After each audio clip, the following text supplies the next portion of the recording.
আমরা অত্যন্ত স্বাধীনভাবে আমাদের উপর যে সাংবিধানিক দায়িত্ব সঠিক সুন্দর এবং একটা ভালো নির্বাচন করার জন্য যে সমস্ত পদক্ষেপ নেওয়া দরকার আমরা সেই পদক্ষেপগুলো নিচ্ছি।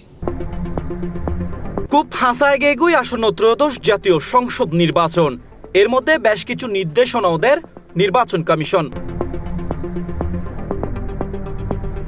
আসন্ন ত্রয়োদশ জাতীয় সংসদ নির্বাচন লয়েরে নির্বাচন কমিশনার আব্দুর রহমান এল মাসুদ হয় এবার নির্বাচনত অংশ লইনে হন প্রার্থী যদি লিনকেলাফি হয়, বিদেশি নাগরিকত্ব বা দ্বৈত নাগরিকত্ব গোপন রাহি বা হন গুরুত্বপূর্ণ তথ্য লুকই রাহি নির্বাচনত অংশ লয়, পরে যদি ফমান মিলে তার বিরুদ্ধে আইনানুগ ব্যবস্থা লইব নির্বাচন কমিশন।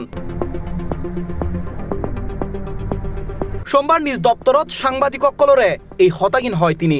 নির্বাচনের স্বচ্ছতা লয়েরে নির্বাচন কমিশন হন আপোষ নগরিব বলেও মন্তব্য করে তিনি। এখন পর্যন্ত নির্বাচনী পরিবেশ শান্তিপূর্ণ আছে এবং হন ধরনের রাজনৈতিক চাপ নেই। ব্যাক প্রার্থীলেই সমান সুযোগ নিশ্চিত গড়ই বলে মন্তব্য করে নির্বাচন কমিশনার। এ সময় ভোটারসকলরে নির্ভয়ে ভোট কেন্দ্র যায়েরে ভোট দিবের আহ্বান জানায় নির্বাচন কমিশনার। এছাড়া জাতীয় পার্টির নিবন্ধন বহল তহনে দল এবারত নির্বাচনত অংশ লইতে পারিব বলেও মন্তব্য করে নির্বাচন কমিশনার। Desk news, C plus TV, Chittagong.